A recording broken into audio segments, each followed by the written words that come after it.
إن الحمد لله نستعينه ونستهديه ونستغفره ونعوذ بالله من شرور أنفسنا ومن سيئات أعمالنا من يهده الله فلا مضل له ومن يضلل فلا هادي له أشهد أن لا إله إلا الله وحده لا شريك له وأشهد أن محمدا عبده ورسوله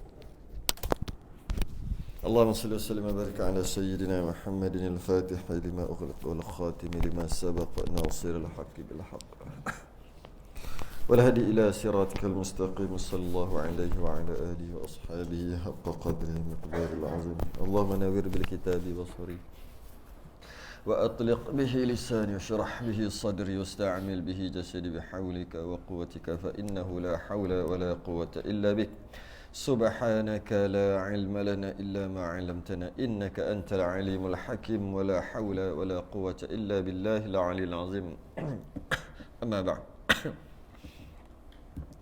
Pertama sekali mari kita rafa'kan kesyukuran kepada Allah Ta'ala. Alhamdulillah dapat kita duduk dalam majlis ilmu Fardhu Ain, menyambung daripada bacaan kitab Kifayatul Muhtadi karangan Syekh Muhammad Nur,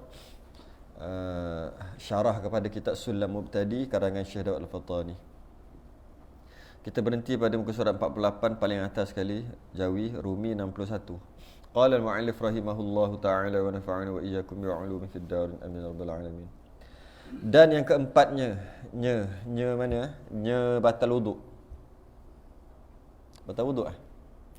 Batal wuduk kan? Okey. Batal wuduk, hilang akal. Dan akal itu satu sifat yang dapat dibezakan dengan dia antara kebaikan dan kejahatan. Tu fungsi akal. Maka hilang akal itu ada kalanya dengan gila, iaitu penyakit yang menghilangkan pengetahuan, tetapi tiada hilang harakah. Harakah ni apa? Harakah. Selalu sebut kot. Dulu asal khabar, sekarang tak laku dah. Harakah tu apa? Gerakan. Harakah tu gerakan. Jadi surat khabar harakah, gerakan lah tu. Gerakan. Kenalah gerakan. Harakah ni gerakan. Okey. Maka hilang akal itu adakahnya iaitu penyakit yang menghilangkan pengetahuan tetapi tiada hilang harakah, tak hilang gerakan tubuh, ada lagi gerakan tubuh dan kekuatan segala anggota. Maknanya hilang akal batal wuduk. Hilang akal tu maksudnya hilang akal, tak ada akal. Akal tu maksudnya satu sifat yang dapat, ada akal dapat beza baik dengan buruk. Okey. Jadi hilang akal macam-macam boleh jadi. Antaranya dia kata jadi sebab gila. Gila ni pula apa? Dia tafsir lagi kat situ, iaitu penyakit yang menghilangkan pengetahuan. Penyakit yang menghilangkan pengetahuan. Tak tahu apa benda. Tetapi tiada hilang harakah tubuh. Gerakan tubuh ada macam biasa. Kalau kita otak yang belakang ni lah. Otak belakang ni ada yang dia denyutan ni semua dia yang kontrol. Yang belakang ni tak silap duduk ni kat sini. Tu semua ada. Semua ada.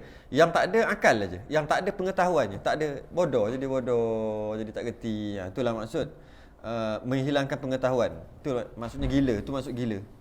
Okay? Jadi dengan sebab hilang akal, maka batallah wuduknya.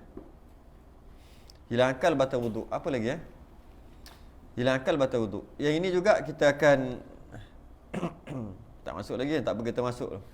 Jika dia gila, adakah orang gila hilang akal dengan maksud gila ni?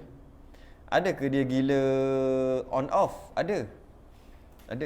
Kadang-kadang dia gila, kadang tak gila. Kadang-kadang satu hari tu gila apa tak gila? Gila tak gila. Sioman lah tak gila tu. Ada. Yang mana ketika dia gila, tak wajib lah bagi dia sembahyang. Ketika dia tak gila, wajib. Ada macam tu. Ada wajib. Sehingga kan kalau kita tengok dari segi perbahasan mani', iaitu penghalang dalam macam-macam masalah lah, mani'. Antara masalahnya haid lah. Ada haid, ada mani'. Sama juga dalam masalah gila ni. Ketika gila ni, Allah rajin lah pakat-pakat mesej tanya macam ni. Gerak nak tutup Masa ni baru nak soal. Okey. Jadi bila macam tu, ada mani' lah dengan maksud. Kenapa tak suruh dia sembahyang? Kenapa dia tu tak sembahyang? Dia tu gila.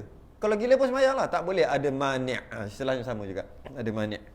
Hilang mani' tu, wajib sembahyang. Jika dia gila, katalah satu hari dia gila, esok tu dia sedar pada waktu asar, maghrib pukul 7, ambil pukul 7 lah senang kira. Dia sedar 6.59 minit 57 saat. Maknanya lagi 3 saat nak masuk maghrib. Dia hilang gila dia. Aku gila tadi. Baru dia macam tu je. Kelip. 3 saat. Lebih kurang lah. 2 saat, 3 saat. Azan. Tengok jam. Baru masuk maghrib. Dia fikir balik kali terakhir yang dia ingat. Dekat sehari lebih aku gila ni.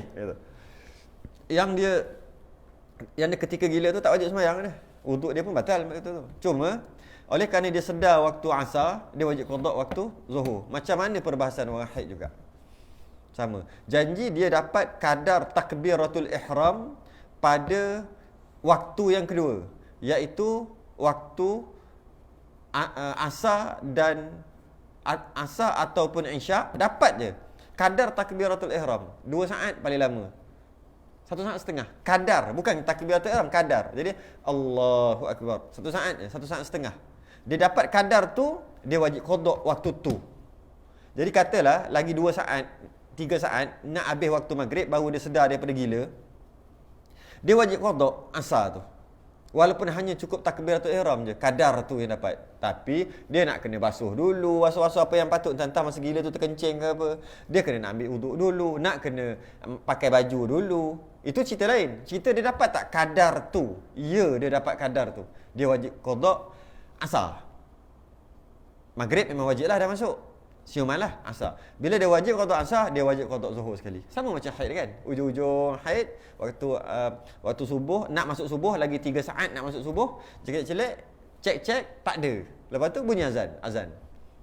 Dia tengok, betul-betul. Kadang azan ni lambat sikit. Memang tepat lah. Azan tu dengan masuk tepat masuk waktu.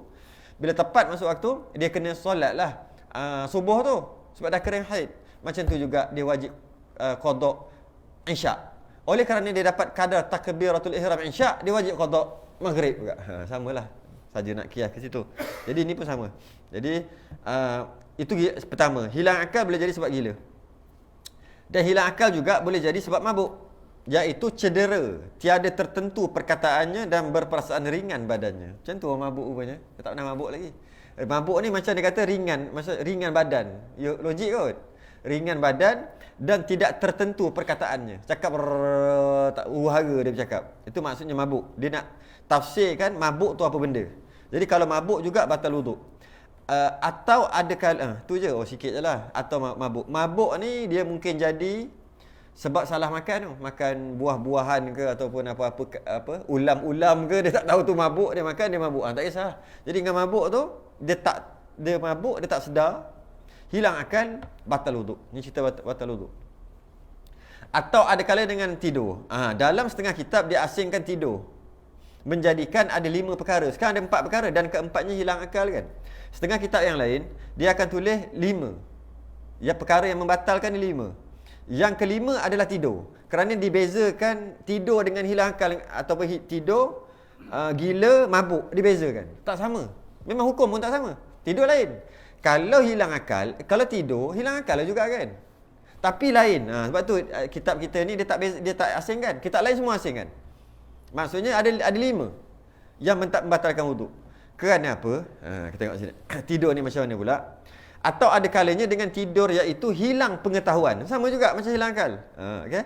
Dengan sebab kendur segala urat otak kepala. Kerana naik wap daripada maidah. Maidah ni perut ni. Yang ada makanan dalam tu lah. Perut apa panggil? Perut lah kot. Perut. Maidah tu perut. Maidah tu perut. Jadi naik wap daripada perut. Kerana apa naik? Disebut sebab kendur segala urat otak. Otak kepala. Maksudnya kalau nak tidur tu dia macam lega kan. Macam kan penat, berkerut apa. Kalau tidur masa dulu kita seronok. Kadang-kadang kita genung, gelak sendiri. Kadang kita seronok je. Terbayang-bayang orang dulu. Dengan cara dia bercakap, kita boleh bayang kehidupan dia tau. Kehidupan dia mesti simple. Mesti tak ada serabut kan. Tak ada bawa keluar handphone tengok, tak ada, relax aja. Kita terbayang dengan ayat dia ni, kita boleh tahu dah kehidupan dia macam mana. Relaxnya, tak macam sekarang serabut, tak ada bunyi bising, bunyi motor, bunyi apa tak ada. relax, mungkin dalam hutan ke hidup. Kita duduk. Baik, cuba tengok dia sebut. Hilang pengetahuan. Okey, ayat tu sangat apa dia panggil? Suci. Ayat tu sangat suci, sangat murni. Tak ada kona-kona. Hilang pengetahuan dengan sebab kendur segala urat otak. Kerana naik uap daripada maidah. Jadi tidur ataupun hilang akal,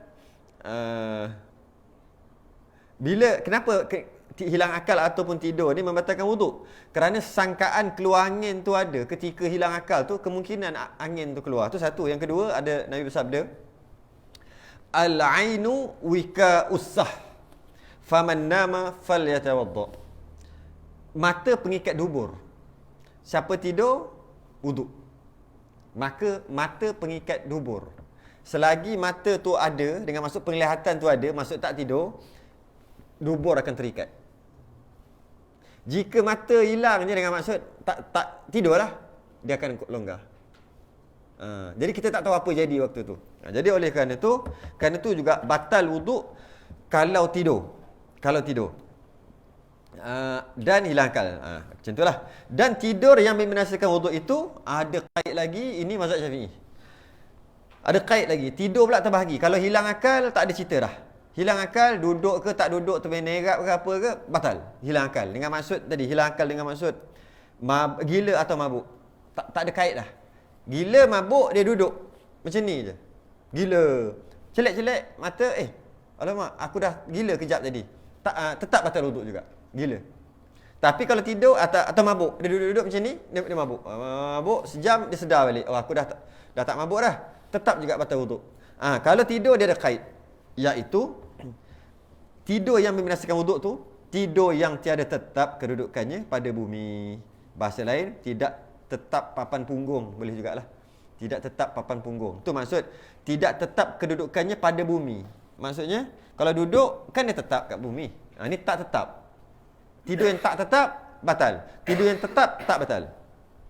Dia yakni lagi, tafsir lagi, takut tak salah faham. Yakni tidur yang tiada rapat. Orang yang tidur itu akan punggungnya ke tempat duduk tidur atasnya itu.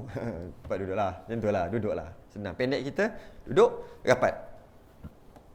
Jadi kita dapat faham, semua jenis tidur membatalkan wuduk kecuali tidur kecuali tidur dalam keadaan duduk. Itu biasa kebanyakan kitab. Biasa dengar kan? Biasa.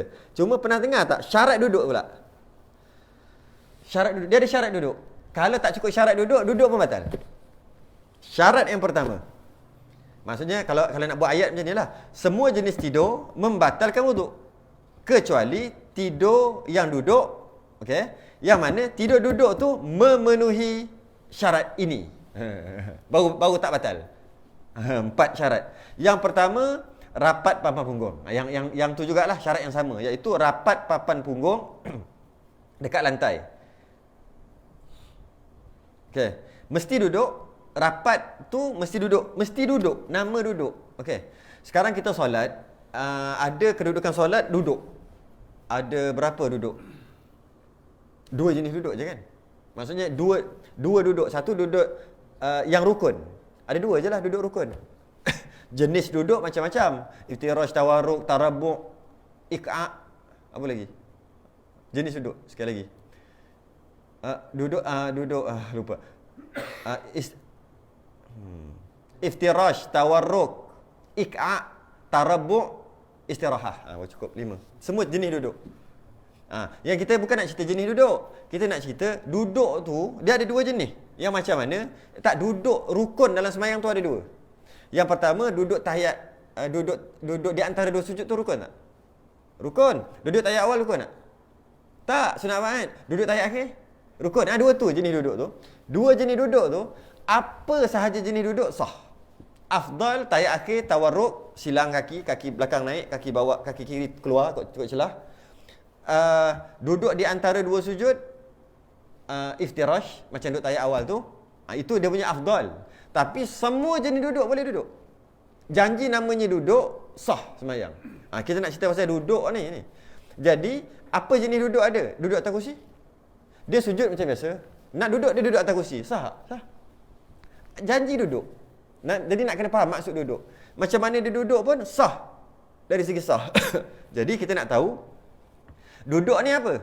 Duduk ni adalah punggung mesti ada kat bawah, mesti ada kat lantai. Tu maksud duduk.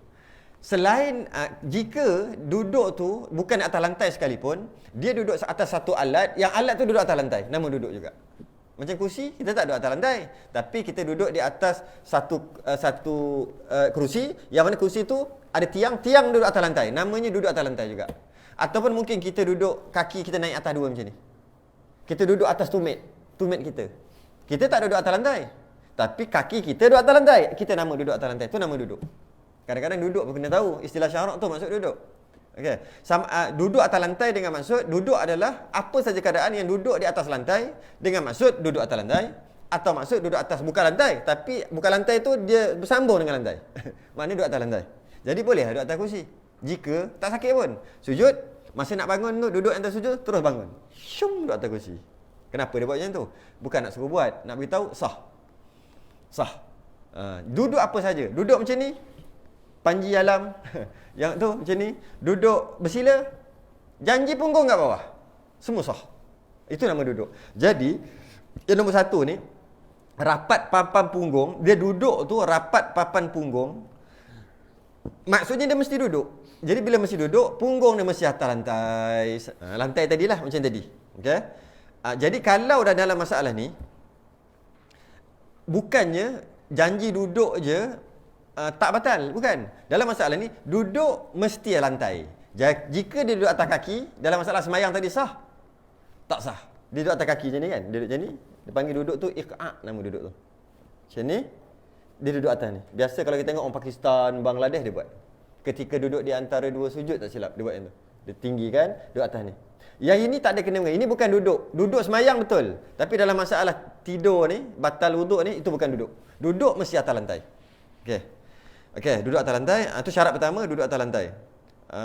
Kalaulah bukan duduk atas lantai, tapi rapat papan punggung. Macam mana? Dia bukan duduk atas lantai, tapi rapat papan punggung. Dia menyandar kat dinding. Punggung ni, macam mana tekanan ketika dia duduk punggung tu, macam tu juga dia tekan kat dinding. Faham? Macam ni. Tapi punggung dia tekan. Kalau kita ukur tekanan itu, sama je macam tekanan duduk. Sepatutnya, logiknya, tak batal jugalah kan? Logiknya, batal. Sebab tu bukan duduk. Sebab itu dinding. Dia nak atas lantai. dia straight sikit. Jadi kalau dia kata menyandar macam tu, duduk kat situ, rapat papan punggung sungguh, siap ambil lagi, cut lagi kuat-kuat, tolak lagi kuat-kuat, tidur. Batal duduk. Sebab apa? Dia tak duduk. Jadi poin dia kat sini, duduk dan rapat papan punggung. Bukan rapat papan punggung semata-mata. Bukan. Duduk dan rapat papan punggung. Itu syarat pertama. Syarat yang kedua, badan dia sederhana.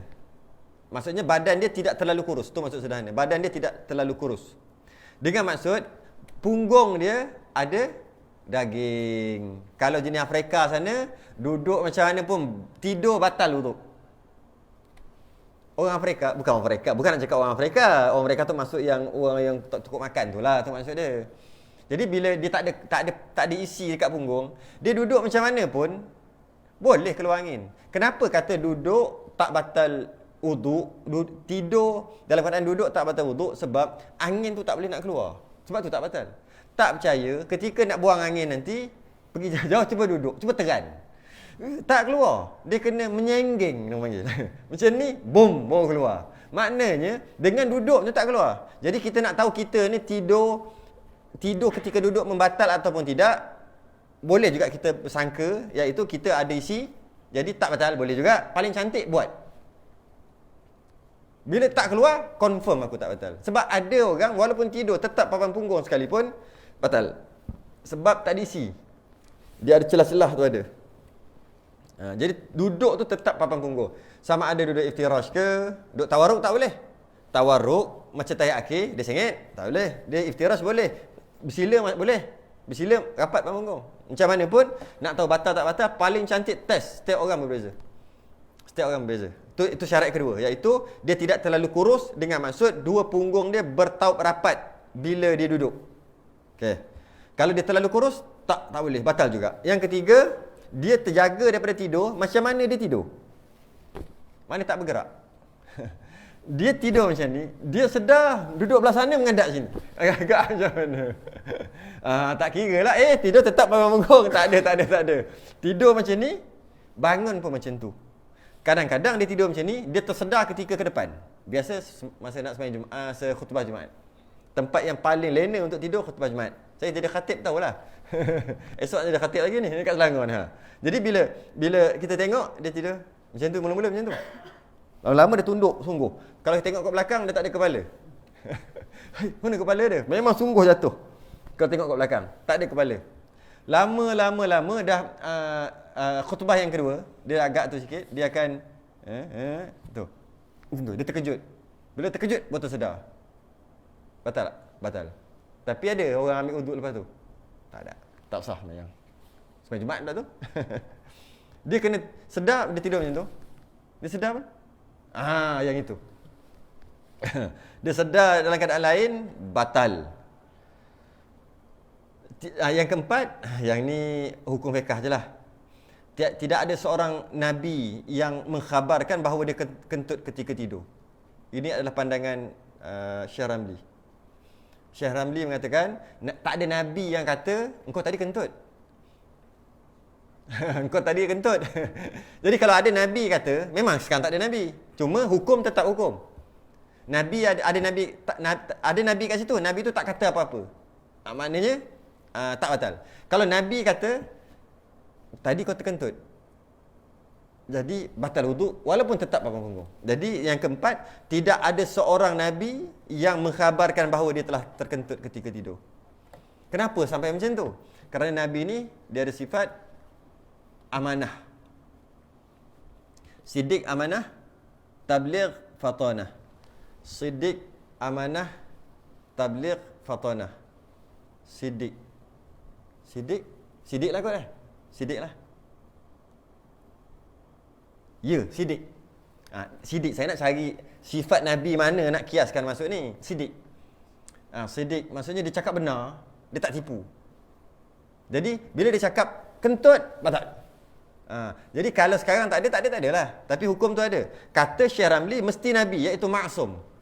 Maksum, terpelihara daripada dosa dan dia tak mungkin menipu kerana dia ada keempat-empat sifat tadi. Tapi kata Ibn Hajar, tak semestinya Nabi. Orang baik, orang yang baik pun okey. Orang yang baik lah, orang yang adil, orang yang tak fasik, orang biasa-biasa. Yang orang baik, fasik ni apa? Fasik ni buat dosa besar atau mengekali dosa kecil. Tengok duduk pakai rantai lelaki kan, dia cakap tak percaya. Kata Ibn Hajar. Kata Syekh Ramli, memang tolak semua, Nabi je. Maknanya tak jadilah sekarang. Nombor 4 ni buang terus lah. Sebab ada Ibn Hajar ni yang jadi nombor 4 ni, iaitu orang biasa. Orang biasa, orang macam mana? Orang baik, orang tak fasik. Orang biasa. Dia kata tadi kau kentut, batal, baru batal. Itulah ada 4 lah. 4. Jadi jap.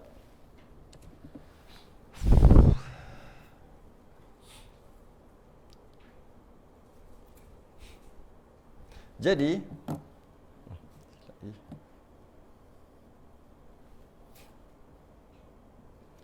jadi 4 lah. Jadi jangan kalau kita biasa baca kitab, dia akan sebut macam tu ya, tetap papan punggung, tetap papan punggung, tetap papan punggung. Sebenarnya bukan tetap papan punggung je, tetap papan punggung tu pun ada syarat. Yang pertama, rapat papan punggung, mesti dia duduk, tu maksud. Yang kedua, tubuh dia tak kurus sangat, ada isi dekat punggung dia. Yang ketiga, dia jaga tidur macam mana dia jaga macam mana dia tidur. Yang keempat, tak ada seorang nabi yang maksum yang mengkhabarkan. Ini pun kena mengaji lain jugalah bab nabi ni sebagai peringatan lah nanti bila-bila mengaji lah. Sifat-sifat nabi yang tercantiknya adalah kita ambil lah pendapat-pendapat ulama-ulama yang mengetatkan fahaman kita tentang Nabi dan Rasul ni, kalau boleh lah. Ni selangan iklan. Sebab sebenarnya memang betul lah Nabi tu kita boleh kata mengikut pendapat-pendapat yang sebelum ni kita faham, mungkin ada yang kata Nabi Adam tu makan buah khuldi tu salah kan, buat salah. Wala taqraba hazihi syajarah, jangan kamu hampir. Nabi Adam pun pergi hampir makan buah khuldi juga. Bila makan buat dosa tak? Kata maksum. Tentulah kita kena ada satu kaedah yang mengharmonikan cerita tu. Kata maksum terpelih daripada dosa. Tak mungkin Nabi buat dosa. Tu macam dosa tu. Sebab Allah kata jangan hampir pokok ni. Dia bukan hampir, dia makan. Bukan dia dengan isteri-isteri dia makan. Lepas tu ada pendapat yang mengharmonikan. Panjang sikit bab tu. Panjang sikit. Biasa kita dengar macam tu lah. Kita duk dengar agak menjatuhkan martabat Nabi lah juga, boleh kita katakan macam tu. Kita boleh kata jadi hati-hatilah sikit kat situ. Memang betul kalau kita tengok sekali imbas okey aje. Mungkin juga rupa-rupa dosa Nabi Adam buat, tapi sebenarnya tak dosa. Rupa je. Tapi dah langgar macam tu je. Dah siap tu, Rabbana zalamna anfusana wa illam taghfir lana. Aku menzalimi diri aku sendiri. Jadi elok juga kalau nak dengar sebenarnya rakaman kuliah. Berkaitan dengan perkara ni. Banyak agak 2 jam agak nak habis bab ni. Supaya kita tak meletakkan Nabi dan Rasul ni kat tempat yang tak selayaknya. Yang paling masyhur sekali cerita Nabi Adam tu lah. Kita duk kata Nabi Adam makan buah khuldi buat dosa kan? Dosa lah kan? Dan Allah larang, mestilah dosa. Dalam ayat-ayat Quran banyak lagi, surah Araf, surah apa, macam-macam ada. Yang kata fawaswas syaitan mewaswaskan Nabi Adam. Macam-macam lagi kita tengok. Tapi sebenarnya tak cantik.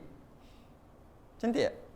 Kita kata Nabi Adam buat dosa ataupun rupa dosa, tak cantik. Sebelum Nabi Adam dicipta, kan ada perbualan yang dirakamkan dalam Quran. Inni ja'ilun fil ardi khalifah. Kan? Aku nak cipta khalifah kat muka bumi. Ke kat syurga? Kat muka bumi kan? Muka bumi. Qalu ataj'alu fiha man yufsidu fiha wa yasfiqu ad-dima'a wa nahnu nusabbihu bihamdika wa nuqaddisu lak. Kata malaikat, kenapa nak buat lagi? Makhluk yang menumpahkan darah, membunuh-bunuhan. Buat apa nak buat lagi? Aku tahu apa yang kau tak tahu, jawabnya. Akhir sekali, dibuatlah Nabi Adam. Letak kat bumi ke tak kat syurga? Tak kat syurga. Kalau tak syurga, macam mana? Inni ja'ilun fil ardi khalifah. Aku nak buat khalifah kat muka bumi. Kat muka bumi ke kat syurga ni? Nak buat khalifah kat mana? Kat muka bumi. Dah buat. Dah ditiupkan roh apa semua. Dah siap bagi isteri lagi. Kenapa duduk dalam syurga? Pergilah turun kat bumi. Macam mana? Kan? Itulah antara tu kita kena faham lah. Ada banyak kali dah sebut banyak. Kalau sebut akan sebut perkara. Tapi hari ni agak panjang lah. Kita nak habiskan ni. Jadi kita, tak ada juga. Kata nak buat khalifah kat muka bumi. Tapi lepas buat letak dekat syurga. Macam mana nak ada khalifah kat muka bumi? Dalam syurga mana ada haid? Bila tak ada haid, mana boleh ada anak? Haid kan asalnya sepatutnya jadi anak, tak jadi anak sebab tak senyawa. Jadi macam tu dalam syurga ada ke beranak pinak? Mana ada? Mana boleh beranak dah dalam syurga? Habis tu Nabi Adam dan Siti Hawa duduk dalam syurga? Macam mana? Memang tak boleh lah. Kerana itulah kata ulama yang mengharmoni kan, malah banyaklah kalau kita tengok tapi kalau dengar geng kaum muda dia marah ni. Dia kata tak macam tu. Suka hatilah. Sedangkan yang ulama yang mengharmonikan cerita ni rupanya makan buah khuldi tu, kalau ingat satu kitab saya ingat, Paku Iman, kitab ni Tok Guru Ayah Cik Kok Diang, baru teringat terlintas. Kok Diang dia Tok Guru lah, tapi dia tak ada pondok. Tok Guru Ayah Cik dia karang kitab Sulam Sibian, dia karang kitab Paku Iman. Dia tulis kat dalam tu baru teringat. Baru teringat. Sebelum tak teringat. Dia tulis itu, maka Nabi Adam memakan buah khuldi atas suruhan Allah dapat pahala. Cari kitab Paku Iman. Tok Guru Ayah Cik Kok Diang. Makan buah khuldi tu dapat pahala. Kerana ia adalah suruhan Allah suruh makan. Habis tu Rabbana zalamna hasanatul abra sayyatul muqarrabin. Panjanglah bab tu. Jadi kat situlah. Jadi kata ada seorang nabi tu maksum, nabi maksum. Dia tak tak mengkhabarkan yang dah kentut. Kalau dia khabar dah kentut baru batal. Habis 4 perkara. Jadi oleh kerana tidur dalam keadaan duduk tidak membatalkan wuduk. Tidur ketika duduk tidak membatalkan wuduk. Duduk pula dengan syarat 4 tadi. Maka adakah sembahyang Adakah tidur membatalkan sembahyang? Lain pula. Tadi batal wuduk, ni batal sembahyang pula. Tidur tetap papan punggung dalam keadaan duduk cukup syarat, tidak membatalkan wuduk. Okey, selesai. Kerana tidur itu tidak membatalkan wuduk jika tak tetap papan punggung. Itu tidur, itu batal wuduk. Macam mana dengan batal sembahyang? Adakah tidur membatalkan sembahyang? Tidur membatalkan sembahyang? Adakah perkara yang membatalkan sembahyang? Tidur. Mana ada? Nak batal sembahyang kena batal wuduk. Batal wuduk baru batal sembahyang. Sekarang kalau dia tidur dalam keadaan duduk, tak batal lah. Boleh tidur dalam sembahyang? Tak batal lah. Betul lah, tak batal. Tak batal. Tapi iftirash, tawarruk tak boleh. Iftirash. Kerana tu dibahas, ada perbincangan berkaitan khilaf di antara Syekh Ramli dengan Ibnu Hajar berkaitan dengan muafiq atau masbuk jika tertidur dalam tasyahud awal. Yang ini pun perlu belajar asing. Muafiq masbuk ni ramai orang salah faham. Muafiq masbuk ramai orang salah faham. Kalau tak sempat nak belajar pun dengar rakaman YouTube saya. Ada daurah pun ada. Baca kitab ni pun ada, kitab ni juga ada. Kitab-kitab lain pun ada. Ramai orang salah faham. Masbuk adalah makmum yang tak sempat baca Fatihah. Muafiq sempat baca Fatihah. Salah faham tu kena betulkan. Jadi ketika dia tidur tahiyat awal tidur. Dia sedar-sedar, aku tertidur sembahyang. Dia pun bangun. Allahu akbar. Bismillah. Rakaat ketiga lah. Sebab dia tengok imam. Dia tidur ni cerita dia jadi makmum. Dia jadi makmum. Dia tertidur, lepas tu dia sedar-sedar tengok imam dah berdiri. Tak tahulah berapa lama. Oh, dia pun cepat-cepatlah berdiri. Allahu akbar, berdiri. Bismillahirrahmanirrahim. Alhamdulillahirabbil alamin. Imam pun Allahu akbar. Dia masbuk ke muafiq? Masbuk muafiq. Apa kena-mengena pula masbuk? Masbuk kan masuk lambat. Silap, mampu lah. Kena tobat mengaji lain. Tu lah senang cerita. Tak sempat nak masuk bab ni. Dia masbuk ke muafiq? Berlaku khilaf lah. Kalau katanya pendapat mutamadnya masbuk, bila masbuk kena ikut peraturan masbuk. Peraturan masbuk apa? Rukuk tanpa habiskan Fatihah, mesti dapat tumakninah dengan imam, baru dapat rakaat. Ar-Rahmanir Rahim, rukuk Kalau dia habiskan, dia telah ikut peraturan muafiq. Biarlah kalau nak ikut, suka hatilah dia kata. Okey, suka hatilah. Imam bangun daripada rukuk kepada yang i'tidal, dia dah luput rakaat. Walaupun dia tengah baca Fatihah, dia luput rakaat dah. Kalaulah dia rukuk, dia batal. Sebab imam dah bangun. Kalau imam pergi sujud, turun untuk sujud, dia batal. Ketinggalan dua rukun. Satu rukun pendek, satu rukun panjang. Dalam keadaan uzur yang tidak dimaafkan. Habis tu nak buat apa? Nak buat apa-apa. Sepatutnya dia masbuk. Tapi dia khilaf. Dia ada lima yang tak khilaf, 3 yang khilaf. Tengok kitab Mu'yatul Musalli belakang sekali. Biasa orang tak sempat nak belajar bab tu. Sebab Tok Guru mati dulu. Bab belakang Mu'yatul Musalli, belakang dia panggil Bahjah Al-Mardiyah. Kitab tu, bukan kitab lah, risalah nipis je. Bahjatul Mardiyah. Jadi kalaulah kata dia tidur dalam sembahyang tidak membatalkan sembahyang, janji tetap papan punggung. Kerana tidur tidak membatalkan sembahyang, tidur membatalkan wuduk. Oleh kerana tetap papan punggung, tak membatalkan wuduk juga. Bila tak batal wuduk, tak batal sembahyang. Okey. Pendapat dhaif dalam mazhab Syafi'i, rapat papan punggung pun batal. Ingat tak semalam kaedah? Pendapat dhaif, pendapat mutamad. Pakai yang mutamad. Tapi jika ada pendapat yang dhaif, sunat wuduk. Tentulah. Kalau dia tidur waktu maghrib, waktu kuliah maghrib tidur, kemudian jaga-jaga dah qomat kan. Ada sunat pergi ambil wuduk. Sunat tak wajib. Sunat ambil wuduk, kemudian wuduk. Kerana apa? Kerana pendapat dhaif dalam mazhab Syafi'i tetap membatal. Tetap membatal. Soalan. Lepas dia ambil wuduk dia ambil wuduk, dia panggil apa? Dia ambil wuduk kali kedua, dia ambil wuduk kerana sebut tadi sunat ambil wuduk kan? Air bekasan wuduk tu musta'mal ke mutlak? Saja nak kait ke situ. Dia tertidur ketika kuliah maghrib. Kemudian tapi tetap bangun punggung. Bila sedar dah qomat, dia kata tak apalah, boleh sembahyang, tapi aku nak buat sunat lah, iaitu ambil wuduk kerana nak meraihkan pendapat dhaif tadi. Okey je, dia ambil wuduk. Air tu mutlak ke musta'mal? Mutlak. Jangan cakap musta'mal saja, kait situ. Mutlak, kekal mutlak. Kerana dia panggil tajdid tu. tajdid wuduk, memperbaharui wuduk. Dia tak boleh niat nawaitu raf'al hadasil asghar, tak sah. Dia niat macam tu. Kerana apa tak sah? Mana nak angkat hadas kecil? Kau mana ada hadas? Nawaitul wuduk ah. Tu dia punya niat. Okey.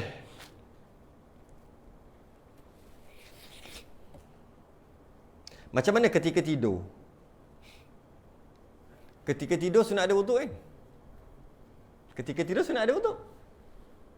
Soalannya tidur tu batal wuduk ke tak?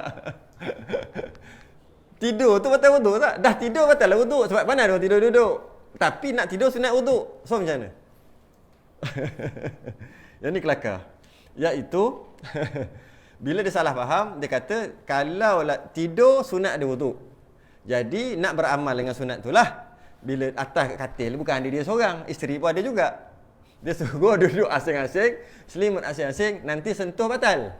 Sedangkan bila dia tidur pun batal wuduk juga. Jadi sekarang ni sebenarnya apa dia masukkan dengan tidur, sunat tidur dalam keadaan wuduk? Antara mimpi untuk tafsir mimpi, taksir mimpi, untuk cerita mimpi ular, tak mimpi ular, mimpi cabut gigi atas, gigi bawah, orang tu mati, orang ni mati ni, jumpa dengan Nabi sebagainya, semua mimpi. Antara syarat yang besar adalah wuduk. Nak tidur tu wuduk.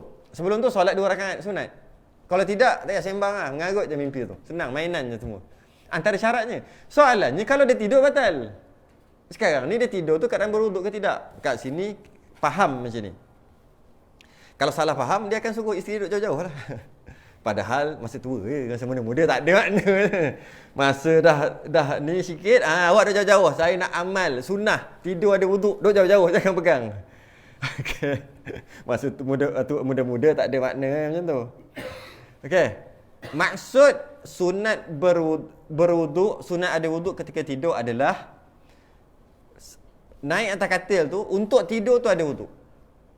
Dan wuduk tu wuduk tidur. Wuduk tidur tak batal dengan sebab sentuh isteri. Tak batal dengan sebab tidur. Tak batal dengan, semua tak batal. Batal dengan sebab berjimat, batal. Ataupun batal dengan sebab sebelum tidur dia kentut. Ataupun dia buat melakukan apa-apa, dia pegang kemaluan, pegang kubul dubur, kentut. Tu batal. Sentuh isteri tak batal. Sedar cerita ni? Tak sedar dah batal. Tak sedar je kan batal. Tak payah cerita. Macam cerita. Kencing batal. Batal wuduk, kencing kan? Kencing batal wuduk tak? Pegang kemaluan batal wuduk? Kan? Pegang kemaluan, kan orang buat teka-teki lawyer buruk tu. Pegang kemaluan batal wuduk. Okey. Habis tu kalau dia nak kencing dia pegang macam ni. Orang cakap tak batal lah sebab tepi. Sedangkan kencing tu dah batal wuduk dah. Sama lah macam tadi. Tidur tu dah batal wuduk dah. Tidur tu dah batal wuduk. Cuma nisbah sunat berwuduk ketika tidur tu tak batal. Tapi semayang tak boleh. Semayang tak boleh. Sebab dah pegang semua semayang tak boleh. Itu maksudnya. Jadi maksud berwuduk ketika tidur tu maksud masa dia naik atas katil tu, dia nak tidur tu ada wuduk, dan wuduk tu tak batal dengan sentuh isteri, tak batal. Yang batal hanyalah apabila dia kentut, termasuklah dia kencing kat situ, kencing atas tilam ke, batal lah. Ataupun berjimat batal. Tidur pun tak batal. Itu maksud. Kalau tidak, macam mana nak tidur dalam keadaan berwuduk? Kena tidur duduk lah. Salah faham tu. Jadi ni sedar ni, sedar pun tak batal. Tak batal wuduk nisbah tidur. Nisbah ada wuduk tidur. Nisbah semayang tak boleh. Nisbah pegang Quran tak boleh. Apa lagi yang lain-lain lah.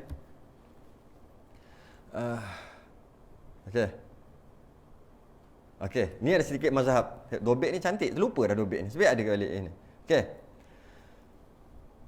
Okey, mazhab Hanafi tak batal wuduk ni tidur. Tak batal wuduk tidur dalam solat. Sama ada berdiri, rukuk, duduk, sujud, semua tak batal. Mazhab Hanafi. Pelik. Tapi di luar batal, di luar sembahyang. Saja je nak bagi tahu. Pengetahuan am.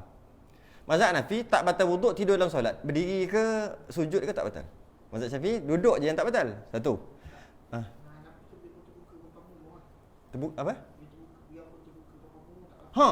Mazhab Hanafi. Sebab tu dobek ni. Kalau tidak tak dobek lah. Mazhab Hanafi terbuka. Tak, ini hanya semayang saja. Tu yang pelik lagi. Kalau kita cari hujah dia jumpa. Dia nama Ibnu Yusuf. Kita baca kitab dia, kita akan jumpa hujah dia. Iaitu kenapa jadi macam tu. Tapi tak sempat kita nak cari. Mazhab Syafi'i pun dah pening kepala dah kan. Cuma hukum dia ketika solat aja tak batal. Tidur ketika solat, terbuka sujud, tak tetap papan punggung, tetap tak batal. Janji dalam solat. Luar solat batal. Luar solat batal tidur. Itu mazhab Hanafi. Mazhab Syafi'i adalah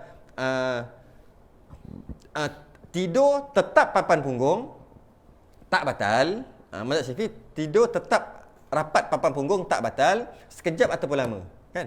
Sekejap ke lama ke tetap tak batal, janji tetap papan punggung dengan 4 syarat tadi, kan? Settle. Mazhab Maliki dengan Hanbali pula pelik sikit.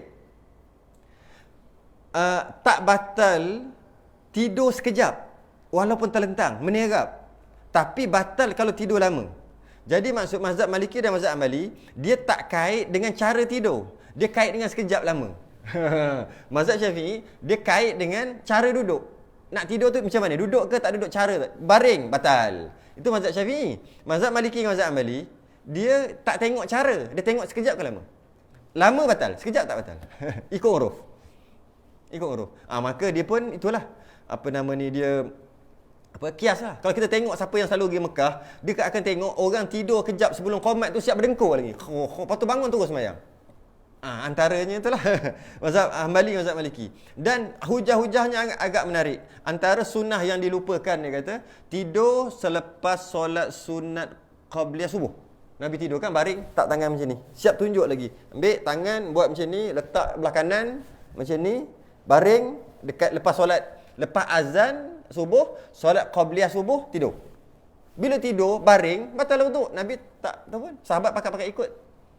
Mazhab Syafi'i dia takdir ke situ, dia kona banyak lah, jauh lah konanya. Dia kata tidur tu tidur ayam. Apa? Mu'az. Nu'az, ya, betul. Maksudnya tidur ayam. Maksudnya apa? Macam kita tidur ayam ni macam mana? Ayam tidur macam mana ayam tidur? Ayam tidur ni macam tak tidur. Okey, macam ni. Senang je. Biasa tidur waktu khutbah Jumaat kan? Ngaku ajalah, tak payah tanya. Okey. Ketika khutbah Jumaat, masa tidur tu, ada keadaan kita dengar khatib tapi tak tahu apa benda. Nu'as kan? Nah, dia tahu taqullah, tu je tahu. Barakallah, tu segar. Standard. Yang dia dengar tu, dia dengar tapi tak tahu apa benda. Tok buti. Kan? Tok buti. Orang Kelantan panggil tok buti. Jadi, tapi dengar. Itu namanya tidur ayam. Itu tak batal. Tertonggam macam mana pun tak batal. Jadi Nabi tidur macam tadi. Nak kata tidur tak tidur ayam walaupun baring. Tak batal. Itu kat situ hujah mazhab Syafi'i. Mazhab Hanbali dengan Maliki dia tak kira. Tidur macam mana pun janji sekejap. Hujahnya Nabi tidur sekejap. Hujah pula kat situ afdal solat subuh. Afdal awal waktu ke bila? Dia panggil isfar. Waktu isfar ni, kalau kita tengok pokok, nampak bayang-bayang sikit. Kalau kita tengok orang, ada orang datang. Tapi tak tahu siapa. Lebih kurang 6:30 lah sekarang. Kalau sekarang pukul 5:30 subuh, sekarang ni pukul 6:30 afdal solat waktu tu. Tu mazhab Hanafi. Nabi tidur lama juga tu. Sebab tidur sekejap. Ketika lepas subuh tu. Akhir sekali, mazhab Syafi'i tetap awal waktu. Tak kira. Macam mana pun awal waktu. Kat sini bahas banyak ni dalam masalah ni. Banyak bahas. Mazhab Maliki, mazhab Hanbali, tak batal tidur sekejap. Walaupun terlentang, menerap sebagainya. Tapi batal kalau tidur lama. Jadi, mazhab Maliki dan Hanbali, dia kait dengan lama sekejap. Mazhab Syafi'i kait dengan cara tidur tu macam mana. Maka keluar dengan katanya mabuk. Ingat tak? Sebelum ni, keluar maksud apa? Banyak selalu nak sebut sebab takut salah faham. Salah baca Jahannam ni. Tak termasuk. Keluar maksud tak termasuk. Tak masuk. Yalah, keluar tak masuk lah. Kenapalah. Maka keluar dengan katanya mabuk. Tak termasuk mabuk tu. Kecuali mabuk tu, apa dia? Permulaan datang mabuk. Permulaan datang mabuk tak keluar. Tak keluar. Permulaan datang mabuk tak batal. Kerana dia keluar daripada yang mabuk tadi. Permulaan. Baru-baru nak mabuk tak mabuk. Dan keluar dengan katanya tidur itu, ni dia sebut tadi. Dan keluar dengan katanya tidur, tak termasuk tidur adalah bersangatan mengantuk dan alamatnya, ni yang sebut tadi. Alamatnya itu mendengar perkataan orang hadir dan jika jika tiada difaham akan dia. Dia dengar orang, dengar tapi tak faham apa benda. Yang sebut tadi lah, bersangatan mengantuk, tu tak batal. Dan keluar dengan katanya, tak termasuk lagi kecuali dengan kata orang yang tiada tetap kedudukan pada bumi tu, tidur orang yang duduk rapat papan punggungnya ke tempat duduk, maka tiada binasa wuduknya. Keluar dengan katanya, orang yang tiada tetap kedudukan pada bumi itu, okey, tiada orang yang duduk yang rapat papan punggung, okey, kecuali lah juga tidur semua batal kecuali tidur duduk yang tetap papan punggung, tidak binasa wuduknya. Keluar tu maksud tak termasuk.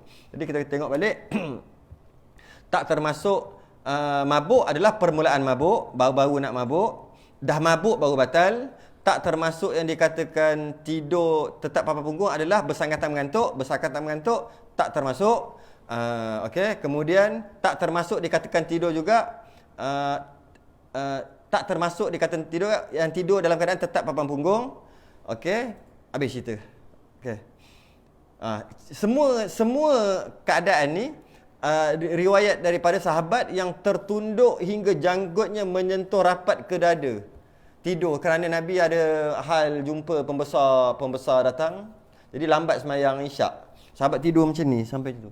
Lepas tu mungkin pukul 10 kan, kalau sekarang ni pukul 10 tu Nabi kata jom sembahyang Isyak. Dah tidur lama dah sembahyang. Pakat-pakat bangun sembahyang. Nabi tak tegur pun. Tu antara hujah-hujah lah. Apa lagi kalau sawan, kancing gigi, gila babi, histeria, semua tu hilang akal tu. Batal wuduk tu. Walaupun rapat papan punggung sekali pun. Salah makan ubat, mabuk, apa lagi pitam, pengsan. Pitam pun batal juga. Pitam tu hilang akal. Maksudnya pitam tu namanya hilang akal. Gila lah, hilang akal. Sama setaraf dengan gila, pitam. Pengsan pun sama. Pitam pula ada yang kita istilahkan pitam yang gelap mata tu tak termasuk. Yang duduk lama-lama, darah rendah ke darah tinggi? Darah rendah. Yang bangun-bangun bengong kejap. Apa? Darah rendah. Kan dia bangun, dia lambat nak pergi tu, dia panggil pitam juga. Yang itu tak termasuk, itu tak batal. Yang batal pitam sungguh lah, pitam dem. Sedar balik batal. Antara lain yang tak ada dalam kitab kita, batal wuduk juga murtad. Tak sebut lah dalam ni. Batal wuduk juga murtad. Dan juga pada mazhab Hanbali dan qaul qadim dalam mazhab Syafi'i, makan daging dan susu unta batal wuduk. Makan daging dan susu unta batal wuduk. Pada mazhab Hanbali qaul qadim. Maknanya yang lama lah, mazhab Syafi'i yang lama. Dan mazhab Hanbali sampai sekarang, dia ambil wuduk, kemudian minum susu unta, batal, kena wuduk lain. Mazhab Hanbali. Atau makan daging. Kenapa? Kerana lupa tu, lepas tu kena baca awal-awal ni. Ada satu riwayat daripada Jabir bin Samurah. Dia tanya Nabi, kena ke kita wuduk bila kita makan daging kambing? Nabi jawab, kalau kamu nak wuduk, wuduklah. Kalau tak nak wuduk pun tak payah. Maksudnya tak batal lah. Kemudian dia tanya lagi, kalau kami makan daging unta, kena wuduk tak? Nabi kata, ya, berwuduklah memakan daging unta. Jumhur memang tak batal. Tak batal. Habis macam mana Nabi kata hadis tadi? Itu yang saya sebut tadi dekat Indrapura tadi. Dia kena proses dulu. Ini bahan mentah. Proseslah dulu kan. Nak jadi kari ayam tu kena proses dulu. Lepas kita dah jadi kari ayam, kita makan cukup-cukup. Ada manis, ada garam. Walaupun kita tak tahu, tak nampak garam tu timbul, garam tu ada, gula tu macam mana, kita tak nampak, santan, nyecap apa semua kita tak nampak, tapi kita rasa kita dah tahu, semua dah cukup. Macam tu lah juga. Jumhur mazhab memang tak batal. Memang tak batal makan daging unta, minum susu unta. Tapi mazhab Hanbali batal. Malah kalau qadim mazhab Syafi'i juga batal. Jadi kat mana hujahnya? Kata mereka, yang kata tak batal tadi hujahnya, malah jumhur tu, jumhur. Tiga mazhab lagi kata tak batal. Iaitu apa nama ni? Maksud wuduk dalam hadis tadi adalah membasuh tangan dan membasuh mulut untuk tujuan kebersihan. Okey. Bila Nabi minum susu, Nabi minta air untuk berkumur, Nabi kata sesungguhnya ia berlemak. Berlemak. Jadi kat situ ada masalah baris-baris sikit lah. Wuduk dengan waduk. Jadi saya rasa tak payah sampai ke situ lah. Jadi kerana ada yang membaca waduk, iaitu air. Bila air, Maksudnya dah minum susu unta, dah makan daging unta, kena wuduk ke waduk? Kalau wuduk lah. Kalau waduk basuh pakai air. Jadi yang kata bukan wuduk tu, waduk itu air. Jadi maksud sahabat tanya, lepas makan daging kambing kena komor, kena basuh tak dengan air. Itu maksud wuduk tadi. Nabi kata tak perlu sebab kambing kurang lemak sikit. Tapi kalau unta kena kau komor lah sebab dia berlemak. Kat situ. Dengan wuduk dengan waduk. Itulah.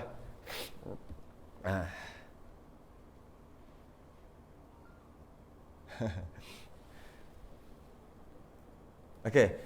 Hujah pula yang ulama yang mengatakan tak batal wuduk ni, hujah dia macam ni. Katalah dia nak rak balik lah, nak ni balik. Katalah batal wuduk makan daging unta ataupun susu unta. Kalau makan daging babi batal wuduk tak? Kias lah, kias aulawiyat lah, kias apalah, kias macam-macam kias. Makan babi batal wuduk tak? Makan babi haram. Janganlah cerita haram. Batal wuduk ke tak? Jawab soalan. Biasa kata, makan babi, mana boleh? Orang tak tanya boleh tak boleh. Batal wuduk tak makan babi. Sentuh babi batal wuduk tak? Sentuh babi? Tak. Habis tu nak semayang. Orang tak tanya pasal semayang. Batal wuduk tak? Tak. Okey. Makan babi? Tak batal.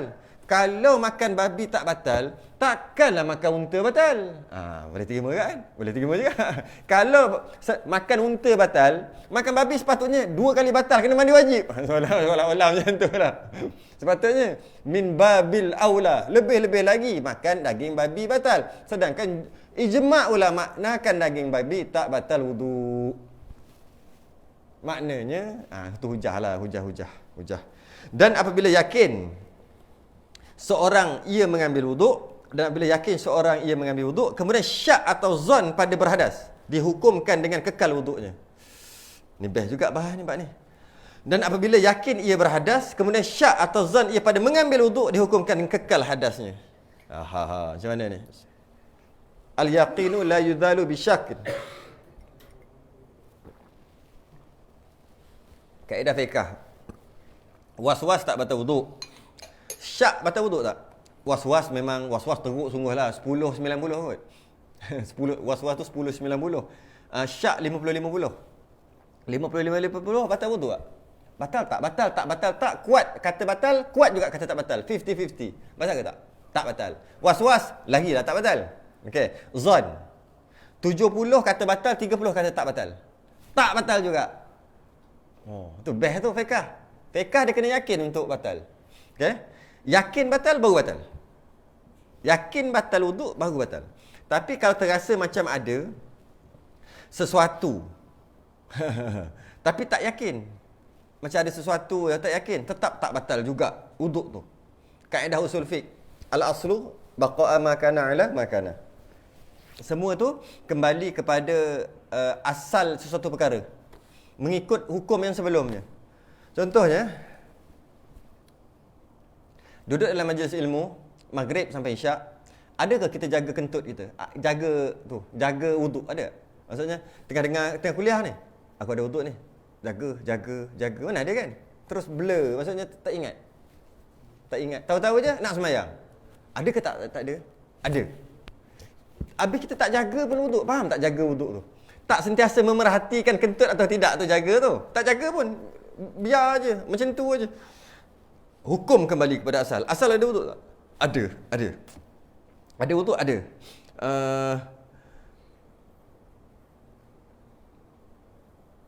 Contoh, kita tak berjaga sungguh. Kita wuduk solat duha. Maknanya ada wuduk lah. Ketika, betul kesambung kerja. Kerja pergi jumpa customer tu, jumpa situ, jumpa sini, jumpa macam-macam. Jumpa customer orang perempuan, cakap dengan orang perempuan. Tapi tak salam lah, kan? Cakap dengan perempuan semua. Masuk Zuhur, pukul 1.30. Ada wuduk tak? Ada. Tapi lama sangat tu. Sembahyang duha pukul 8. 9, 10, 11, 12, 1. 5 jam. Ada. Nak batal kena kentut. Maksudnya kena confirm, yakin baru batal. Tetap ada juga. Dia kembali kepada hukum asal. Kalau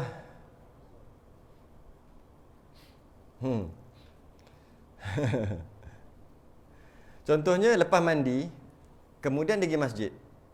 Was-was ada wuduk ke tak ada wuduk? Tak ada. Yang tu tak ada. Dia mandi. Lepas mandi, dia terus pergi surau, pergi masjid. Kemudian masa kat masjid, aku ada wuduk ke tak? Tak ada. Sebab dia ingat tadi dia mandi kan. Dia mandi, dia pegang maluan kencing apa semua. Wuduk dia tak ingat. Jadi tak ada. Asalnya tak ada kan? Asalnya tak ada. Itu asal tak ada. Apa lagi ya? Nak bagi contoh sikit ni. Makan sahur, tiba-tiba was-was. Tengok lain macam je ni, dah tengah makan ni. Buka-buka tingkap, tengok-tengok dah terang. Dah terang. Macam mana tu? Cuba tengok sekali macam mana. Dia makan sahur, dia rasa pelik dah makan dah ni. Minum air rasa pelik dia bukan sengaja. Dia pun buka tingkap, tengok-tengok ada cerah, hampir cerah, bunyi azan dan sebagainya lah. Dengan poin dia kat sini, dia makan tu dalam keadaan dah masuk subuh lah tu. Soalannya, sah tak puasa? Tak sah. Kenapa pula? Sebab dia makan ketika dalam keadaan selepas subuh. Habis tu kan tak sengaja. Tak sengaja tu dari segi dosa ataupun tak berdosa. Berdosa tak? Tak. Kat situ. Boleh makan tak? Dia dah tak sah dah puasa dia. Tak sah puasa, berdosa ke tak? Tak. Boleh makan? Haram. Haram makan, tak boleh makan. Jangan makan buat nasi goreng tengah hari tu. Jangan. Haram makan. Itu kita bahas bab puasa nanti, bila-bila. Sebab orang faham, bila batal puasa je boleh makan. Tak ada. Haram makan. Ketika dia membatalkan puasa, saya nak makan dah, dia telan. Batal puasa. Haram minum. Tak boleh minum. Tapi minum, buat dosa. Macam tu juga, terlupa niat. Alamak lupa niat. Tak sah puasa. Haram makan.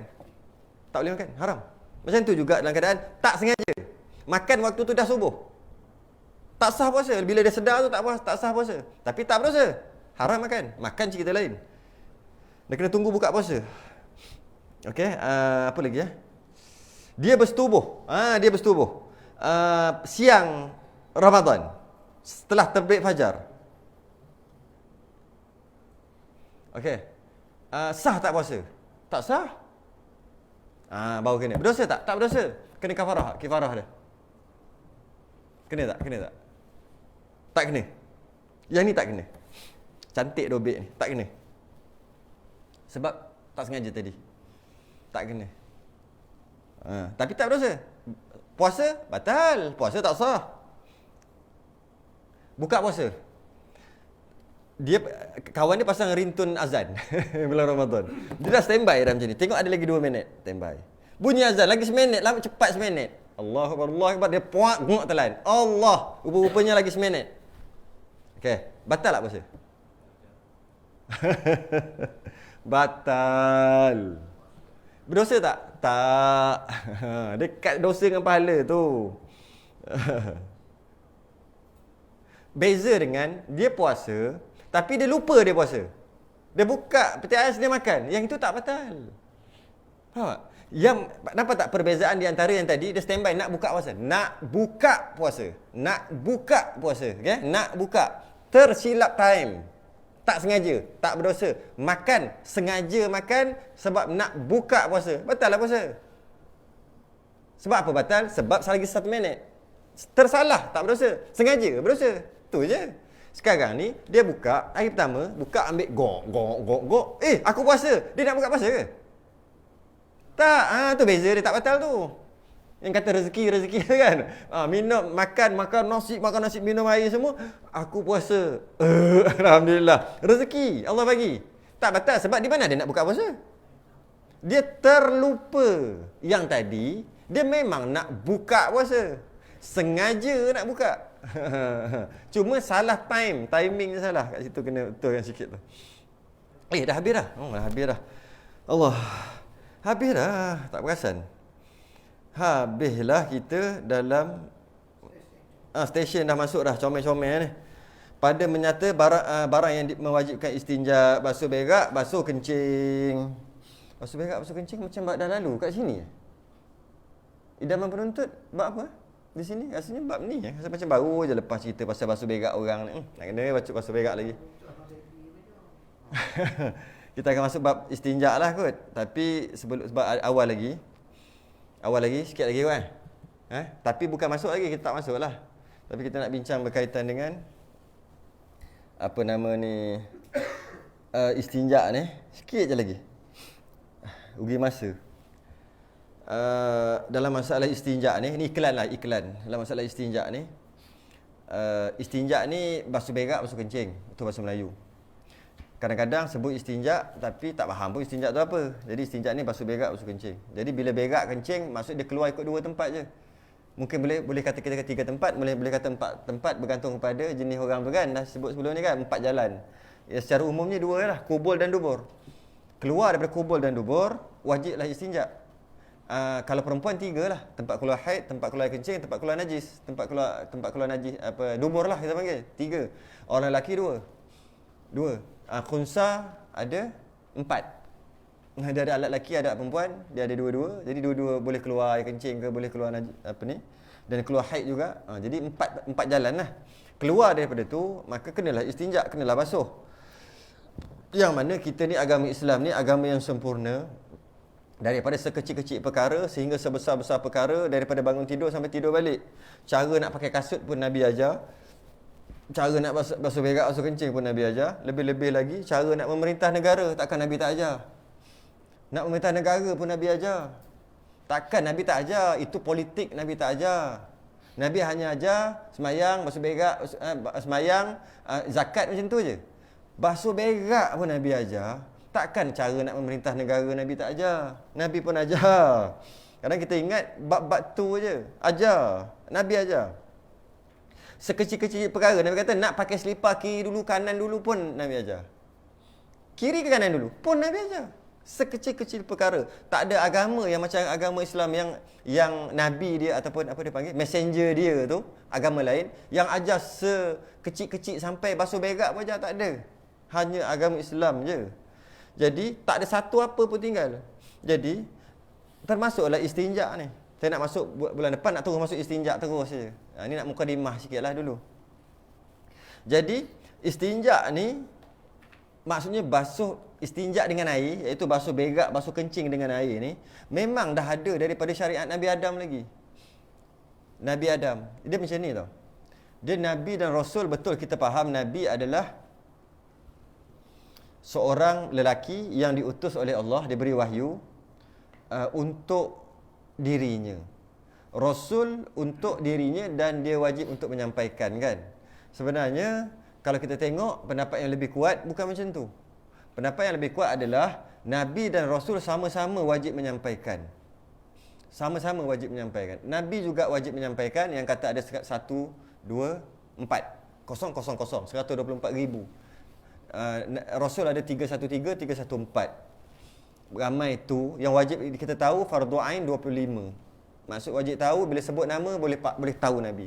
Zulkifli, jiran aku, berdosa. Senang cerita. Zulkifli Nabi ke tak? Tak tahu lah, tapi jiran aku confirm nama Zulkifli. Berdosa dia. Dia kena Zulkifli, Nabi, Rasul. Dia kena tahu macam tu. Dia kena tahu. Sebut nama. Isa, Nabi, Rasul. Kena tahu. Walaupun tak hafal. Dia ni sebut, dia tahu. Tu wajib fardu ain. Jadi Rasul ni dengan Nabi sama-sama wajib menyampaikan dekat umat dia. Bezanya Rasul dia buat turun syariat baru. Nabi menyampaikan, Nabi yang diutuskan, Rasul yang diutuskan, akidah satu je. Akidah satu. Islam tu lah. Jangan mensyirikkan Allah, mengesakan Allah. Yang tu lah, mana-mana Nabi Adam, Nabi apa sekalipun. Tapi syariat berubah. Jadi berubahnya syariat ni bukan setiap kali diutus Nabi berubah, tak. Berubahnya syariat apabila diutuskan Rasul. Ketika Nabi Nuh, ketika Nabi Adam, syariat dia adalah boleh kahwin adik-beradik. Kerana tak ada orang lain. Nak kahwinkan siapa? Jadi boleh kahwin adik-beradik. Bila boleh kahwin adik-beradik, ada syarat lagi. Syariat waktu tu. Nabi Adam punya syariat, iaitu hendaklah kahwin dengan, bukan dalam satu kandungan. Anak Nabi Adam ada 41. Setiap kali kelahiran Siti Hawa, nenda kita, 2 orang lahir, kembar laki perempuan. 2. Yang terakhir Nabi Syith kan. Syith nak sebut susah. Yang ke-41 tu dia seorang je. Yang lain semua 2. Jadi syariat waktu tu nak kahwin mesti kahwin pada kandungan yang berbeza. Yang Habil tak puas hati, Qabil tak puas hati itulah. dia punya satu perut dengan dia tu Iklimah nama. Cantik, comel. Dia nak kahwin, tak boleh syariat waktu tu. Nak kahwin, kena kahwin dengan silang, dengan yang lain, kelahiran yang lain. Dia tak puati. Akhir sekali berlakulah pembunuhan pertama setelah tu lah, setelah dia tak terima dia punya persembahan tu. Jadi syariat waktu tu boleh kahwin adik-beradik. Ketika Nabi Nuh tak boleh kahwin dah. Ketika Nabi Musa pula lain lagi, syariat tu berubah-ubah. Tapi Nabi diutuskan, bila Nabi di antara Rasul dengan Rasul, Nabi yang diutuskan tu semua menyampaikan syariat yang sebelum, Rasul sebelum. Sehinggalah turun Rasul yang lain, turun Rasul yang baru, syariat baru. Bergantung kepada keadaan. Waktu tu orang makin kuat, makin besar, makin kecil, dia bergantunglah. Dulu syariat Nabi Musa, kalau kena najis dekat baju, kena gunting, tak boleh basuh. Tak boleh. Syariat kita boleh basuh. Dia berbeza dari syariat. Tapi dari segi akidah, dari tauhid sama satu tu je. Mentauhidkan Allah satu je. Tu. Jadi, ketika syariat yang terdahulu, Nabi Adam lagi ada istinja dengan air, ada. Istinja dengan air. Cuma khususiah bagi umat Nabi Muhammad sallallahu alaihi wasallam boleh istinja dengan batu. Istilahnya istijmar. Ataupun tak basuh berak pakai air. Yang kita kalau kami dulu duk panggil tokpek berak tak basuh. Berak tak basuh ni tokpek. Sedap kita kata. Sedangkan ianya sunnah Nabi. Dengan maksud kalau ada air sekalipun boleh juga kalau nak pakai tisu, nak pakai batu. Biasa bagi contoh, air depan dia laut. Kat belakang dia sungai. Kat kiri dia tasik. Kat kanan dia air terjun. Dekat bawah ada matahari tengah keluar, peluk-peluk, dan sedang hujan. Dia buang air besar. Kemudian dia tak nak pakai air. Tetap boleh juga. Dan lepas dia buang dengan tisu semua dengan cara-cara, dengan syarat-syaratnya, kemudian dia semayang terus, ambil wuduk semayang tanpa basuh. Sah. Jadi khususiah tu, kita akan belajar lah Pak tu nanti. Khususiah tu hanya ada kita je. Sehingga kan ulama' mengatakan setiap orang yang untuk menjadi ahli sunnah, dia panggil, bukan ahli sunnah, mereka yang mengamalkan sunnah, dia mesti sekurang-kurang buat sekali kan. Mesti buat sekali. Dia nak kata, kita jumpa Nabi kita, ya Nabi, aku ni ikut sunnahmu. Aku pakai serban. Padahal pakai sekali. Boleh kita dakwa. Kita pakai sekali, kita boleh dakwa. Aku pengikut sunnahmu. Tolong bagi aku air Telaga Kausar nak minum. Aku pengamal sunnah. Aku pakai serban. Padahal seumur hidup sekali je. Boleh dakwa dah. Dia pernah pakai jubah sekali, dia boleh dakwa. Apa saja, dia pernah pakai sugi sekali, dia boleh dakwa. Aku adalah pengikut sunnah walaupun sekali. Jadi, apa sahaja yang Nabi buat, kalau boleh kita buat sekurang-kurang sekali untuk kita claim nanti kita pengamal sunnah. Antaranya adalah istijmar. Ambil tisu, ambil batu, lepas buang air besar, cok macam tu, ambil uduk, semayang. Tapi kena belajar syarat-syarat dulu. Jangan terlebih, jangan keluar daripada tempat-tempat dia lah. Kalau habis dah sampai ke peha-peha tu tak boleh dah. Adalah syarat-syaratnya. Okey. Mesti buat sekali. Pernah buat? Kena buat. Okey, kenapa sebut? Pertama dia syariat. Bila syariat Nabi yang bawa, bukan reka. Satu. Yang kedua, bila kita buat, kita akan rasa tau. Macam apa tau? Tak nak buat tu rasa macam tak suci kan? Sebab tu tak nak buat rasa macam belengah. Tak selesa. Tak suci. Macam-macam duk rasa. Tak apa? Tak bersih. Sedangkan Nabi suruh sahabat cari 3 biji batu untuk dia istinja. Lepas buang, istinja kali pertama, kali kedua tengok alamak tai unta. Dia buang haza riksun. Ini najis, cari batu lain. Pakai batu, Nabi tu ambil wuduk dan sembahyang. Nabi buat Nabi sebersih-bersih orang. Tiba-tiba kita pula kata kan, itu tu tak cantik tu. Dari segi ni, kata sayang Nabi sangat. Ya Hanana sangat. Kenalah. Kena ada contoh. Kena buat sekali. Sehingga ulama kata afdal menggunakan tisu ke batu kemudian air paling afdal. Penduduk Quba dipuji dalam Quran. Dalam Quran dipuji penduduk Quba yang dia sebelum dia basuh pakai air, dia pakai benda lain dulu, pakai batu dulu. Maka dia dipuji. Itu adalah paling afdal. Yang kedua afdal, lepas buang air ni, guna air je. Tak guna apa-apa. Tu nombor 2. Nombor 3, barulah guna selain daripada air. Benda-benda yang kesat. Itu dia turutan. Ketika perasaan tak suci, tak tu, tak ni, belengah, pening kepala, macam-macam duk rasa, afdal naik nombor 1. Afdal tak pakai air naik nombor 1. Pakai sehari, esok try lagi, lusa, lama-lama tak ada dah feeling tu, barulah afdal kembali balik pakai air balik. Nak ajar kita hidup berlandaskan syariat, bukan nafsu. Tu nafsu lah tu. Kita lah rasa tak selesa. Sedangkan boleh kita rasa tak selesa, tu nafsu lah. Air jatuh lalat dalam air. Nabi kata selam, air tu boleh minum. Selam buanglah, selam bukan selam, buang lalat, air tu boleh minum. Kita rasa geli kan? Kita sepatutnya, kata ulama, untuk buang perasaan. Bila kita kata geli, kita seolah-olah kata Nabi mengutuk lah. Tak kata, tapi apa nama panggil? Kita dapat faham lah di sebaliknya. Nabi mengutuk, Nabi orang paling pembersih. Jadi macam mana? Ambil. Sehingga tak ada rasa. Waktu tu boleh buang kalau tak nak pakai. Nak buang rasa. Jika dapat buang rasa tanpa minum, okey je. Nak buang boleh ke? Sendiri fikirlah. Nabi ketika korban, dia hanya makan hati, setapak tangan. Yang lain semua dia bagi. Kita biasa buat korban, kalau kat sini berapa? 1/3.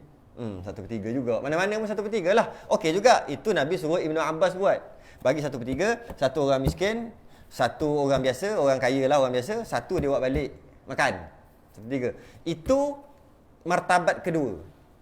Martabat pertama korban yang Nabi buat, Nabi sembelih 100 ekor binatang korban. 63 Nabi sembelih dengan tangannya sendiri. Sekali korban 100. Tapi 63 yang lain disuruh Sayyidina Ali untuk sembelih. Kenapa 63? Mewakili umurnya 63. 63. Okey. Kemudian semua dia bagi fakir miskin. Dia cuma ambil hati setapak tangan, kemudian dia balik masak makan. Okey. Itu paling afdal. Kita hati kalau makan, ya Allah, naik darah tinggi lah, naik apalah. Hati tak minat, rasa bau darah lah. Ada orang makan hati ulang jantung, bukan yang itu. Makan hati sungguh, dia rasa macam apa? Bau naik, bau darah. Rasa macam Dracula je. Macam makan darah je. Sekarang ni Nabi makan tau. Makan. Ambil. Dia pun makan, tutup, tolak, minum air, kau buatlah macam mana pun. Sunnah. Akhir sekali dah hilang perasaan tu, tak apalah, tak nak. Ambil lah, gantilah dengan daging sebesar tapak tangan. Itu paling afdal kalau korban, bukan kita. Mana aku punya? Biasa duduk macam ni. Dah relax dah. Bila tu aja kita makan hati. Sungguh kita tengok Tengok. Saya apa sal saya punya sikit. Nampak. Korban apa benda? Korban ni qoroba. Korban ni maksud apa? Rakan karib. Maksud apa? Rakat qoroba. Qoroba tu karib lah. Rakan yang rapat. Jadi korban taqarrub ila Allah. Nak menghampirkan diri dengan Allah. Tapi nak menterdarah je nampak tu kan. Nak hampir macam ni. Semua bagi. Tak nak makan langsung. Tapi tak boleh. Nabi makan sikit. Ambillah sikit. Sebesar tapak tangan. Lepas tu terasa tak cukup, rumah aku ni banyak ni orang ni. Singgah pergi beli. Bawa balik rumah. Tapi yang itu korban aku. Ini makan. Bukannya kita sibuk. Okey. Hari pertama sop. Raya kedua sate. Nampak awal-awal lagi nak makan. Taqarrub apa benda? Taqarrub apa? Nak makan je. Tunggulah orang yang bagi. Itulah sikit mukadimah tu untuk bulan depan tu. Dan boleh je. Kadang-kadang kita tengok di R&R. Dia ada mangkuk kencing tu yang berdiri. Masih lagi boleh nak pakai kat situ sebenarnya. Habis nak basuh macam mana? Mana ada. Buka zip balik. Macam tu je. Boleh cari tisu. Ambil tisu. Boleh pakai. Kalau nak pakai situ. Tapi segan kot orang kot kan. Tak berajing duduk buat kerja-kerja terkutuk. tapi dia tutup juga tepi tu. Kat dalam lah. Cuma boleh lagi kalau nak tu. Tutup elok-elok aurat apa semua. Kemudian pakai tisu. Bukannya dia celet dekat tepi-tepi tu tak boleh. Dia kena kasar. Lainlah dinding tu kasar. Boleh lah. Tapi tanggung sendiri lah kalau mengelupas. Kalau kita tengok fenomena yang berlaku tu, kita tengok ramai. Yang kencing berdiri tu, yang bukan kencing berdiri, kencing yang dekat dinding tu, semua orang Melayu. Allah, macam mana? Okey. Kita akan sambung berkaitan dengan istinja. Kita masuk terus tanpa mukadimah dah, iaitu turutannya iaitu istinja tu, cara untuk basuh berak dan basuh kencing dengan mengikut hukum syarak. Jika rasa pelik apa nak belajar basuh berak basuh kencing, hukum syarak dia adalah bila kita buat dapat pahala. Bila pahala dia maksudnya Nabi ajar. Bila Nabi ajar, kenalah belajar. Kau tak faham macam ni. Selama ni basuh je ni. Mana tahu? Siapa basuh? Siapa ajar? Dari segi hukum syarak, bukan dari segi ajar nak basuh. Mak lah ajar, ayah lah ajar masa kecil. Tapi dari segi hukum syarak, dia ada. Cara basuh dia macam mana? Apa tanda suci? Ambil cermin tengok.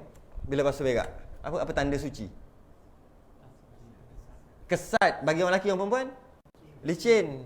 Benda tu semua ada dalam kitab. Mana ada orang ajar macam tu. Maksudnya ada ajar belajar masa nak buang air. Oh, umur berapa tadi? Umur kencing elok-elok je, kencing elok. Lepas tu masa basuh berak elok-elok, masa basuh tu pastikan kesat apa. Mana ada orang ajar. Tapi selama ni buat macam mana? Mana tahu. Lelaki dia kesat, perempuan dia licin. Licin mana tandanya dah suci. Dan kadarnya zon memadai, tak perlu yakin. Kalau yakin memang kena kelebek kat situ, tengok saya cek satu-satu. Cukup sekadar zon. Kita akan masuklah bab tu. Dan istinja ni hukumnya wajib ke sunat? Wajib tak? Istinja. Basuh berak wajib ke sunat? Wajib. Wajib segera ke? Wajib tak segera? Tak segera pun boleh. Segera ke? Maksudnya boleh tak nak basuh setelah 5 jam? Hukum syarak banyak bincang. 5 jam orang nak basuh. Kalaulah wajib segera, berdosa basuh lagi 5 jam. Jika tak wajib, boleh je basuh. Cuma masuk waktu semayang tu cerita lain pula. Tak semayang tu cerita lain, bukan cerita semayang.